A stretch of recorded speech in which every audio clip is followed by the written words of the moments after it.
In everyone's life, there are moments when it seems that everything is going wrong, nothing is working out, and there is no way out of the situation. However, as we often notice, it is precisely from the darkest and most difficult periods that the most unexpected and important changes arise. Unfortunately, no one is immune to the influence of bad people. A person may offer what they deem valuable advice, but these suggestions can ultimately ruin one's life. My wife fell under the sway of bad influences, compelling her to commit the most terrible acts imaginable, all in an attempt to salvage our marriage. It's insane. I must take action against them. My initial encounter with Anastasia took place at my brother's wedding, amidst a whirlwind of introductions and pleasantries. Though the exact moment we met is difficult to pinpoint due to the weekend's flurry of social interactions, it seems I left a favorable impression. My new sister-in-law later confirmed this during a phone call. After several missed connections, I finally gathered the courage to ask Anastasia out. My name is Lonnie, and I've never been the most outgoing person. Throughout high school and college, I tended to shy away from romantic pursuits, prioritizing academic achievements instead. I dedicated myself to my studies, earning honors at every level, including my master's degree, which took 3 years to complete while juggling work and evening classes. My expertise lies in facilities management, and I often work remotely from my home office, utilizing internet apps for virtual meetings. Anastasia instantly captivated me, despite being overshadowed by her more conventionally attractive sister, Julianne. Anastasia's charm and resilience captured my heart. However, her family, particularly her mother and sister, wielded significant influence over her life, making it challenging for her to break free. As someone relatively inexperienced in matters of romance, I felt ill-equipped to assist Anastasia in navigating these familial dynamics. Our relationship progressed rapidly. After a couple of Saturday night outings, our dates increased to 2 and then 3 times a week. Around 3 months into our relationship, we had the conversation about exclusivity and began to explore intimacy. The memory of that initial night remains vivid in my mind. Although neither of us was inexperienced, our nerves and desire for perfection made us appear like newcomers. We became engaged on the first anniversary of our initial date. The opulent celebration of our wedding indicated that I had entered into a wealthy family. Neither of us broached the topic of a prenuptial agreement. Family gatherings have never been a source of enjoyment for me. Jeremy, Anastasia's father, maintained a stoic demeanor, rarely engaging in conversation. Her mother, Elaine, projected an air of authority, often speaking without pause. Julianne and her husband, Chuck, appeared flawless in the eyes of the family. Chuck held the position of vice president in a publicly traded company, while Julianne served as a regional manager for a clothing chain. Both embodied success through their affluent lifestyle and polished appearance.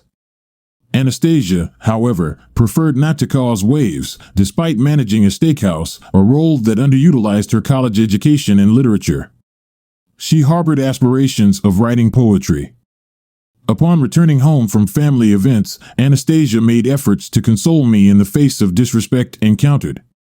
This gesture alone prevents me from dreading future family gatherings, eagerly anticipating the indulgent treat that follows.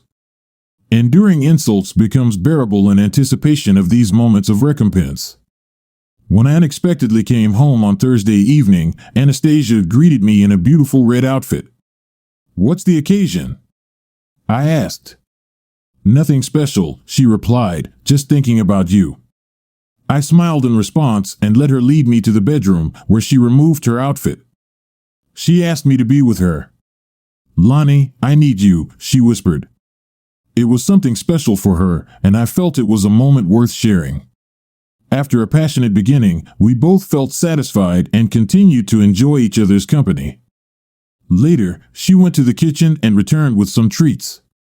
We regained our strength, enjoying the food, and when we finished, the passion ignited again. Our lovemaking was gentle and prolonged, filled with all the intimate gestures. We fell asleep well past midnight, feeling closer to each other than ever. I woke up Friday morning feeling invigorated. "I'm heading out, Anastasia. Any plans for today?" I asked. Not really. I'll be following soon. Love you, she replied. Love you too. Our typical Friday evening routine involves grabbing a meal followed by exploring various activities around town, such as attending a play, going dancing, or occasionally participating in fundraising events. Usually, Anastasia arrives home about an hour before me, but tonight her car was absent. Upon entering, everything appeared normal indoors. I checked my phone for any messages or voicemails, but found none. A note on the kitchen counter caught my attention. I'll be returning very late on Sunday night. Always remember, I love you. Confusion engulfed my thoughts. There had been no prior discussion of a trip or weekend getaway. I attempted to call Anastasia's cell phone, but it went straight to voicemail. I sent a text message asking, "Where are you?" I felt myself growing increasingly angry. What kind of marriage allows one partner to vanish without warning or explanation? I reached out to her parents, but if they knew anything, they weren't sharing. Her sister, Julianne, also claimed ignorance. It's difficult to think clearly when you're furious. What possible justification could there be? I couldn't come up with anything. Desperate for answers, I went to our neighbors, Tom and Sally. Sally, who was close friends with Anastasia, denied knowing anything. I went to the gym and pushed myself on the elliptical machine, trying to calm my racing thoughts. The exercise helped to dissipate my anger, and fatigue began to temper my rage. After a quick shower, I returned to a quiet, dark house. I poured myself a few shots of whiskey, sitting alone in the silent living room. Every scenario playing out in my mind pointed to Anastasia being unfaithful. The intense passion from last night suddenly seemed like a guilt-driven attempt to clear her conscience. I woke up in my recliner around 3 a.m., unsure of when I had fallen asleep. After checking my cell phone and finding nothing new, I took some painkillers to help me get a few more hours of sleep. By Saturday morning, with no calls, texts, or emails received, I decided on a plan of action. I spent about an hour consulting with private investigators until I found an agency that seemed reliable and available. To my surprise, a young woman was standing on my porch. "Good morning, Mr. Dickerson. My name is Renee, and I'm here to install the monitoring devices." I reminded myself to avoid stereotypes as Renee efficiently installed the devices. Despite her appearance, short hair, no makeup, dressed in baggy jeans and a sports bra under her t-shirt, she was competent and had all the necessary tools and gadgets. I reiterated my surveillance expectations to her, though uncertain if she would be involved beyond the installation. At work, one of the tasks that had been put on hold was the comprehensive review of our West Coast facility system. I held a 1-hour video conference with my boss and the management team from the West Coast. The plans for logistics appeared feasible. I utilized my expense account credit cards to purchase a round-trip ticket. I packed my bags and drove myself to the airport. I requested my boss to keep my whereabouts confidential due to ongoing personal issues. He, being divorced, readily agreed. Upon Anastasia's return late on Sunday, she will discover my note. I may return sooner than expected. I collected my rental car just before midnight on Saturday. Despite my persistent attempts to reach Anastasia, I couldn't get through to her. I accessed the new security system and checked the live feed from the cameras in my house. After reviewing the voice recordings, I found only 2 instances of my home phone ringing. Checking my home voicemail, I discovered that neither caller had left a message. Sunday passed slowly, with my thoughts consumed by Anastasia's mysterious trip, which only served to diminish my respect for her. What kind of fool does she take me for? Does she really believe she can disappear for 2 days and then expect everything to be fine with a kiss and a hug? I feared she might return only to deliver the blow of leaving me, the dreaded "I'm leaving you" conversation. When I turned on my phone on Monday morning, I finally received confirmation that Anastasia was still alive. It was a text message devoid of any explanation of her whereabouts or activities, timestamped shortly after midnight. "Where are you? I missed you and love you, really." After disappearing for an entire weekend without a word, is that all she has to say? I chose not to respond to the message and kept my phone on silent. As the day progressed, the growing number of texts and calls made it clear that I hadn't followed the scenario she had imagined. It wasn't until I was settled in my hotel room later that day that I reviewed all of the messages. I attempted to go through the texts and listen to the voicemails in the order they were received. The first message was a voicemail. "Lonnie, I discovered your note. Could you please clarify what you meant?" Then a text arrived. "Your office is unaware of your whereabouts. What's the game you're playing?" Another voicemail came in. "Lonnie, if this is about me being away, you're overreacting. I was only gone for 48 hours. A subsequent text read, "If this is how you want it, fine.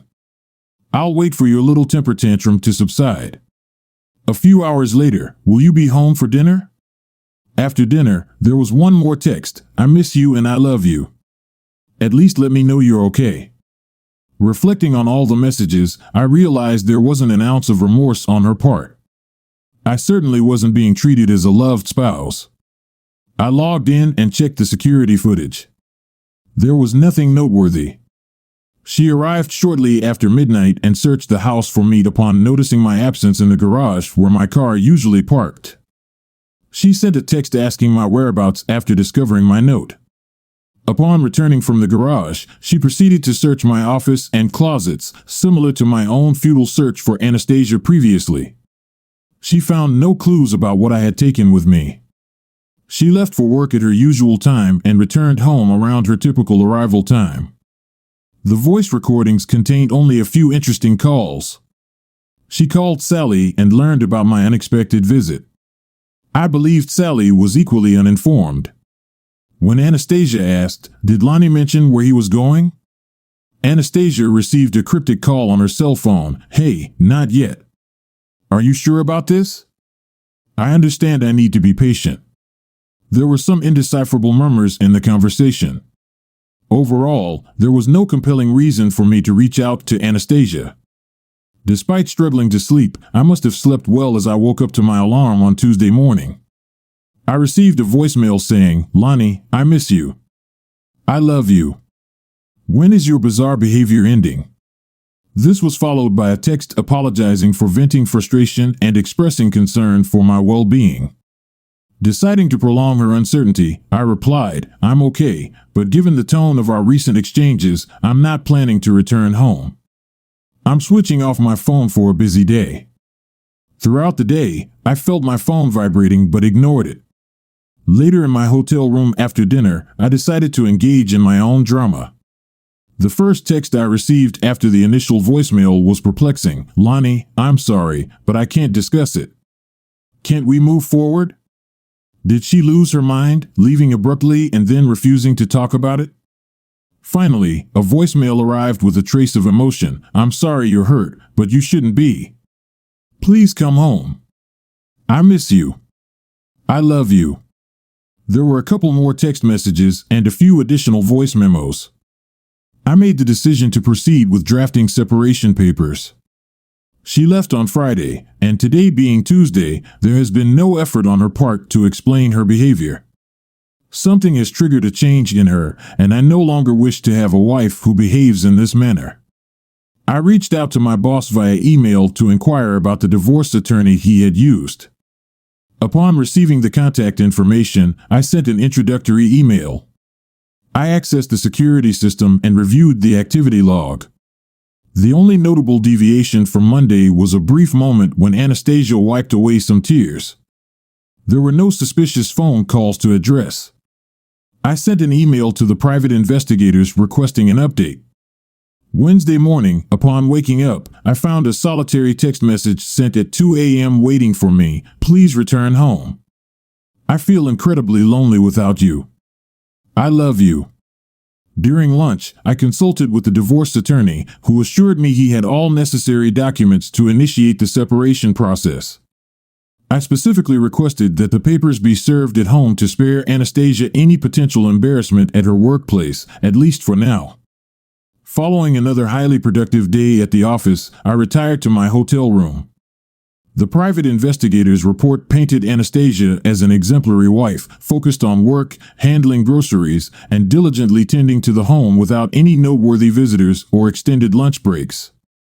After negotiating their fees, I struck a deal with the PI and agreed to let Renee, aspiring to be an investigator in turn, on my case. After a brief conversation, I tasked Renee with surveilling Anastasia until the end of the following week, much to her delight. Upon reviewing the surveillance footage, I found little of significance, save for one peculiar phone call. I promise to update you once I have more information. He hasn't returned home all week. I'm uncertain when I'll next see him. On Thursday night, as I reviewed the security footage, I observed Anastasia drinking heavily and wandering around the house while muttering, "What have I done?" Instead of receiving the enigmatic call, she initiated it. "Yeah, it's me. Hune's not here. I'm not sure if Hune's coming back. What's the plan now, genius? This isn't anything like what you said it would be." Their conversation continued back and forth, but all I could gather was that someone mysterious had persuaded Anastasia to take some action, and now things weren't unfolding as expected. I had no clue who this mystery person was. Anastasia's text messages and voicemails were now filled with emotion, but there was still no indication of who, what, where, and especially why she had vanished for 2 days. I chose not to respond. On Friday night, I was well aware of when the papers were delivered. My phone incessantly buzzed starting at 6 p.m., prompting me to eventually power it off. I decided to gain insight into the situation by reviewing the security footage. Everything appeared normal in the morning. Anastasia seemed lethargic, frequently checking her phone. She sent a text, called my cell, and left her customary morning "please come home" message. Anastasia returned from work at her usual time and was in the midst of preparing dinner when the doorbell rang. A middle-aged woman stood at the door. Unfortunately, due to the distance, the audio was too faint to discern their conversation. After closing the door, Anastasia wasted no time in tearing open the envelope and then collapsed to her knees, her hand covering her mouth. Anastasia regained her composure and located her cell phone. She dialed my number multiple times, expressing frustration when I didn't pick up, then ended the calls without leaving a message. She repeated this process about 10 times before composing a lengthy text message and sending it. Meanwhile, I decided to power on my cell phone to read her text. Upon doing so, I discovered messages from Anastasia, her mother, and an unfamiliar number. I located Anastasia's text chain and scrolled back to a message from around 6:30 p.m. "Lonnie, please reconsider. I made a terrible mistake. My mom and sister convinced me that pretending to have an affair would reignite our passion and make you fight for me. I spent those 2 days at my mom's place. I swear I haven't been unfaithful and would never jeopardize our marriage. Please call me. I love you." I read and reread the message, still unable to comprehend the ludicrous scheme she was confessing to. I returned to watching the video. Anastasia was visibly intoxicated, sobbing and slamming her fists on the table. She called both her mother and her sister, pouring out her emotions to them. They arrived within 10 minutes of each other, attempting to comfort her. Julianne interjected, "Hune, reasonable. Tell him the truth. You can vouch for her, right, Mom?" "Oh no, he called Friday night, and I lied to him, saying we didn't know where Anastasia was. I'm no better. He called me, but I claimed ignorance." "We'll have to come clean and admit we lied," Anastasia interjected. "Think about it, would you believe this nonsense?" After 15 minutes, Anastasia exploded, "Just get out. You've ruined my marriage." The pair left sheepishly. Anastasia tried calling me multiple times before rushing to the bathroom to vomit. Sorting through calls and texts, I couldn't believe her mom and Julianne were peddling such nonsense. What kind of delusion were they under to think this plan would ever work? Deciding to confront the situation, I sent a text, "Anastasia, your version of the truth means nothing to me. My perception of events is all that matters. I hope your time with your lovers was worth it. If I can't move past this in 90 days as stipulated in the separation agreement, I will file for divorce. Having struggled to drift off to sleep, I found Saturday morning arriving late. It wasn't until 9 a.m. that I finally got out of bed. After showering, shaving, and dressing casually, I made my way to the cafe to indulge in the weekend special. While there, I sifted through and deleted some texts, finding that there was no new ground being covered. All 3 messages stuck to their narrative about attempting to make me jealous, which I found astonishing. The emotional voicemail from Anastasia weighed heavily on my mind. I could sense her anguish as she seemed to come to terms with the pain she had caused. Following breakfast, I sat in the park attempting to devise a plan. Eventually, I decided to call Anastasia. "Lonnie, please don't leave me," she pleaded. "Anastasia, slow down. How about starting with good morning, dear?" "Good morning, dear. I'm so relieved you called. Please believe me, I don't have a lover and never did." "Well, dear, you wanted me to believe you did, and now I do. But it's too soon for me to trust that you don't. It's possible you and your family concocted this odd story to cover up your affair," she gasped. "But, oh God, no. That's not true. Please believe me. What do I need to do?" "Anastasia, you initiated this. I refuse to remain married to a wife who cheats with a lover. Reach out to me when you believe you can regain my trust. We'll talk later." I ended the call without waiting for a response, leaving my phone on vibrate. After a day of browsing swap meets and garage sales, I enjoyed a barbecue dinner and returned to my hotel room. Messages from Elaine, Julianne, and Anastasia bombarded my phone. Eventually, one of Anastasia's messages caught my eye. Anastasia proposed, "I'm willing to undergo a polygraph test if you think it will help." After contemplating for a few hours, I replied, "I think that's a good idea. I should be back home by next Saturday and would prefer to be present." Thank you, she responded. "I'll arrange it, and just so you know, I'm confident I'll pass. My only mistake was listening to my mother and sister." Subsequently, she continued with her suggestions. "I'll schedule an appointment for STD testing. Although I've only been intimate with you, I want to address any doubts you may have. This week has been a wake-up call for me. I'm considering seeking a marriage counselor to break free from my family's influence.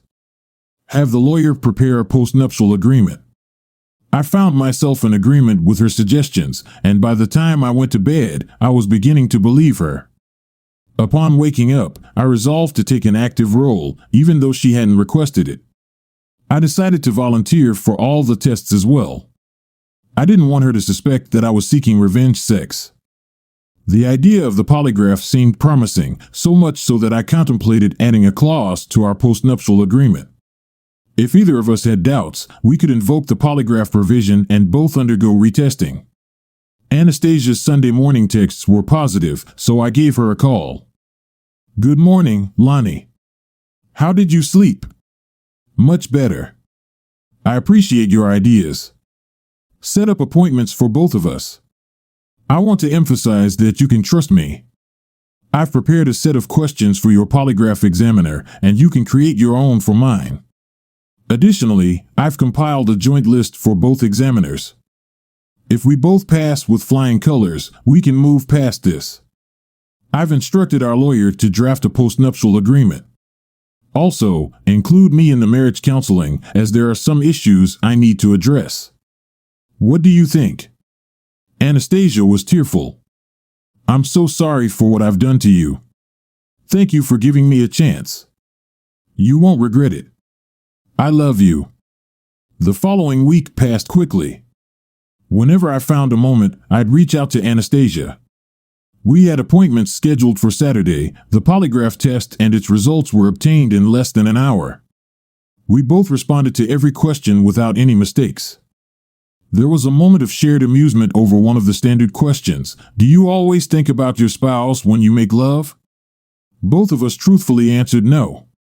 That night, I deactivated the security devices. With the reassurance of the polygraph results, we engaged in unprotected intercourse. 2 weeks later, we received completely negative STD results. We've been seeing a marriage counselor once a week for 12 weeks now. Everything seems to be going well so far. Having weighed the costs and benefits, I devised my plan for retaliation. Anastasia, no communication whatsoever with Elaine or Julianne today. Do you understand? Yes, crystal clear. Will you fill me in afterward? Afterward, this is solely my responsibility, and no physical harm, only humiliation. Best of luck with it. I truly care for you. I know. I love you too. I withdrew to my office and phoned Renee, who was prepared for what was to come. Dialing Anastasia's mother, I said, Elaine, it's Lonnie. How are you today? I'm well, Lonnie. What's the reason for your call? I was hoping you could join me for lunch today. I suppose I could. When and where? Well, I have a gift card for MZ Amy, the upscale French restaurant in the penthouse of the downtown Hilton, around noon. Dress elegantly. Does that suit you? I'll be there. Excellent. See you at noon. Please keep this meeting confidential. You'll understand later. One target down, one to go. I arranged for Julianne to arrive at 12:15 p.m. I called Renee again to provide the details and also sent her photos of Elaine and Julianne around 10 a.m. Renee sent me several videos for my consideration. One of them captured the lunch meeting, and we would choose one as the trailer. I found amusement in the one I selected. By 12:25, Renee forwarded an email containing links to 3 videos. She had arranged for her associate, a young man named Marty, to meet my in-laws. Both the original footage and the edited versions were sent for my review. In the initial video, Elaine was dressed provocatively. Though I had never viewed her in that light, she was undeniably attractive and well-proportioned. Upon entering the lobby, Marty, who towered over her, held a sign bearing her name. She approached him. Elaine? Yes, that's me. Excellent. I'm here to escort you to the restaurant. He offered his arm, and Elaine linked hers with his. As they waited for the elevator, he leaned in to smell her neck. You smell lovely. Again, I'm so glad you could make it today. Elaine met his gaze, blushing. The elevator arrived, and as the doors closed, they ascended to the penthouse restaurant. Moments later, Marty emerged from the elevator, now holding a Julianne sign. If I found Elaine alluring, Julianne surpassed her effortlessly. When Marty extended his arm, Julianne not only linked hers, but also leaned into him. You smell lovely again. I'm so glad you could make it today. Julianne melted under the compliment, engaging in playful banter with Marty as the elevator door shut. The original footage concluded. I opened the edited videos and watched in astonishment. Both clips were nearly identical. They commenced with Marty extending his elbow, clear audio accompanied with Marty saying, You smell lovely again. I'm so glad you could make it today, as the elevator door shut. The scene transitioned to the chosen trailer. Marty emerged from a bedroom hastily zipping up his pants. A bra lay on the bedroom floor. Catching sight of the cameraman, Marty exclaimed, Hey, what are you doing? And dashed toward the camera. The clip abruptly ended, lasting a mere 22 seconds. How much harm could such a brief video inflict? We were about to discover. With a few keystrokes, email number 1 was dispatched to Anastasia's father, Jeremy, with Elaine copied in. Simultaneously, email number 2 was sent to Julianne's husband, Chuck, with Julianne copied.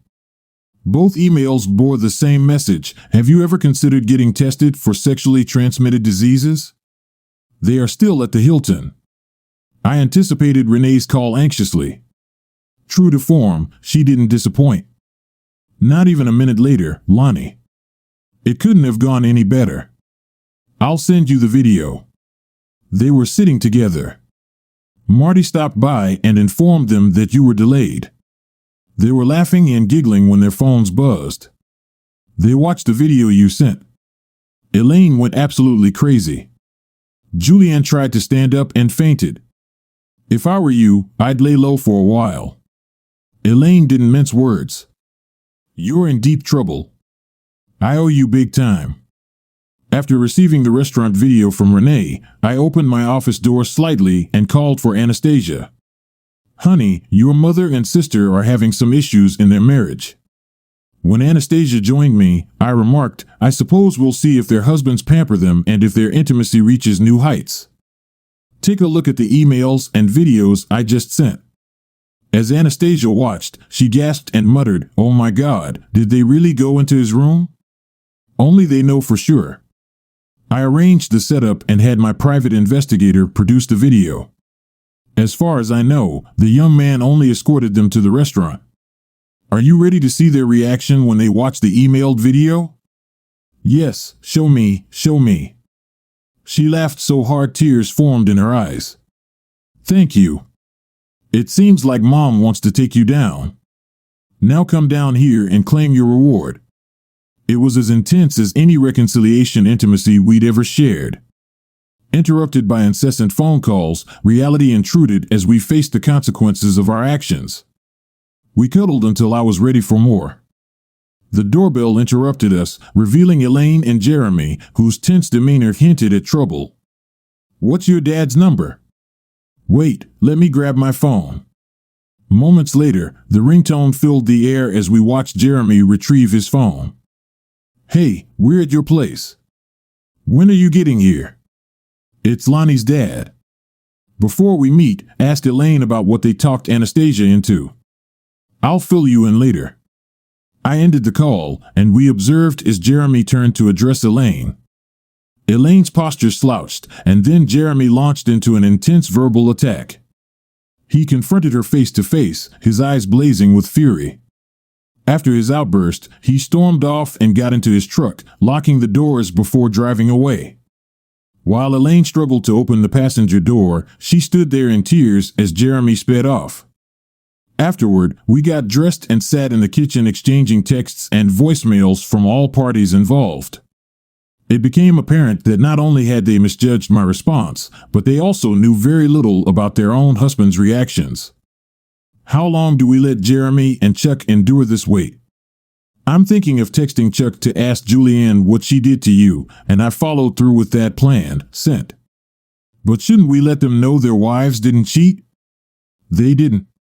You said they only went to the restaurant, but remember when you first saw the video you asked, did they actually go into his room? Did they call me and clarify that it was just a joke? With a lowered head, she replied, No. All right, here's what we'll do. Let's meet them for dinner tomorrow night. I don't ever want those two women in my house again. We'll go to some pizza place. But Lonnie, I interrupted her with a raised hand. This discussion is concluded. We arrived at the Pizza Hut parking lot well ahead of schedule. I had a document for Jeremy and Chuck containing the contact details of the individuals Anastasia and I consulted for polygraph tests, STD tests, and marriage counseling. Another sheet contained the questions we had prepared for the polygraph test. Just to be cautious, I brought along some pepper spray, though it might be overkill. While we waited, we ordered pizzas. Jeremy and Elaine arrived, their expressions unreadable, and sat opposite Anastasia. Shortly after, Chuck and Julianne joined, making it a group of 6. The pizzas arrived while the waitress took drink orders. Dig in, everyone. The pizzas are on us. Once the drinks were served, I began my prepared speech. Apologies will never suffice for what you ladies did. Anastasia and I are determined to move forward. We've undergone polygraph tests, STD screenings, drafted a postnuptial agreement, and started marriage counseling. I've included all the contact numbers on these sheets. I handed copies to Jeremy and Chuck. I recommend you follow our lead. Here's the set of questions we provided to the polygraph examiners. Jeremy and Chuck each received a copy. I observed a worried expression on Julianne's face. Julianne, you seem distressed, not keen on undergoing a lie detector test. The glance Chuck directed at Julianne conveyed a fierce determination. You will definitely be taking the test. There wasn't much casual conversation that evening. Whenever anyone broached the topic of that day, I deflected, saying, I won't be answering any questions. If you're experiencing difficulties in your marriage, I suggest you follow the steps Anastasia and I took to rebuild ours. I settled our bill and got ready to depart. One more thing, Elaine and Julianne. I never want to see you in my house again. Anastasia may attend your family events, but don't be surprised if this marks the last time we're in the same room together. A week later, Chuck called to provide his temporary address. Julianne's polygraph had yielded negative results. We refrained from asking for details, and he didn't offer any. My earlier bravado concerning family gatherings vanished when I found Jeremy standing at my doorstep. Lonnie, I heard what you said about family gatherings, but it would mean a lot if you and Anastasia could join us for breakfast on Sunday morning. I can't fully appreciate this victory unless you're there. We both passed the polygraph. I can only imagine the ordeal you endured. It turned my stomach upside down, and I only had to endure a few days of it. Please join us on Sunday. With a handshake, I was welcomed back into the family. Sunday turned out to be enjoyable. However, Jeremy made sure to subtly remind Elaine of her past actions by insisting she wore the same dress from the lunch video. Elaine's usual authoritative demeanor was noticeably subdued. Her position as the household matriarch had been challenged, with Jeremy now asserting dominance. When Elaine tried to speak up, Jeremy would politely silence her. Elaine, our guests are already well aware of your intellectual prowess. Why don't you just sit there and grace us with your presence? Anastasia then offered, Dad, would you like to watch the original video? Could I? I reviewed my emails, began, and said, Here you go, Jeremy. After this, I'll show you the trailers I had to choose from. As we watched the various trailers, Jeremy remarked, I'm glad you didn't choose this one. I might have been tempted to grab my gun and finish her off when she got home. He was referring to a scene where Marty appeared with his back to the camera, holding a handful of hair stretched towards his rear end. At first glance, it seemed like he was receiving a sexual favor, but it turned out he was holding a wig that matched both Elaine and Julianne's hair color. Elaine finally broke her silence. Can I see it too? After viewing it, she said, Lonnie, thank you for not choosing that one. You definitely outsmarted us. We deserved it. I'm really sorry. I simply nodded in response. Here's one more for you to look at. This shows both of them receiving the emails that day. Jeremy let out a hearty laugh. Now, dear, you didn't really mean it when you said you wanted Lonnie dead, did you? Elaine smugly shrugged her shoulders. Maybe later. When we returned home, Anastasia and I indulged in an afternoon filled with sexual intimacy. Chuck ended his marriage with Julianne and cited the adultery clause in their prenuptial agreement. They sold their house, and now Julianne resides in a one-bedroom apartment. Chuck has attended some of our neighborhood potluck dinners. Elaine maintains regular communication with Anastasia. If Jeremy extends an invitation, we participate in family gatherings. The first time Julianne attended, I was uncertain about what to expect. Jeremy ensured we were all informed. His condition for Julianne's invitation was that she wear her Ms. Amy's outfit. Despite her objections, she appeared radiant as ever, foolish perhaps, but undeniably beautiful to me. Anastasia holds equal beauty. During the conversation, Jeremy remarked, Lonnie, be grateful that Anastasia only pretended to have an affair out of love for you. Seems we can't say the same for her promiscuous sister, can we? Julianne left the table in tears. I felt a sense of pride that Jeremy had the courage to speak the truth. Julianne has yet to offer a sincere apology. Jeremy and I openly discuss my job as an engineer. He offers valuable insights and questions that I bring back to the office. He still limits Elaine's participation in conversations, allowing Anastasia newfound freedom to express herself at family gatherings. Anastasia has devoted much time to her poetry, publishing several pieces online and learning to navigate the harsh criticism of the public. Though their plan didn't unfold as expected, their little scheme ultimately strengthened our bond. This story about complex family relationships and unexpected changes inspires optimism and hope. It demonstrates that even in the most difficult situations, there is an opportunity for reconciliation and growth if there is a willingness to engage in honest communication and embrace change.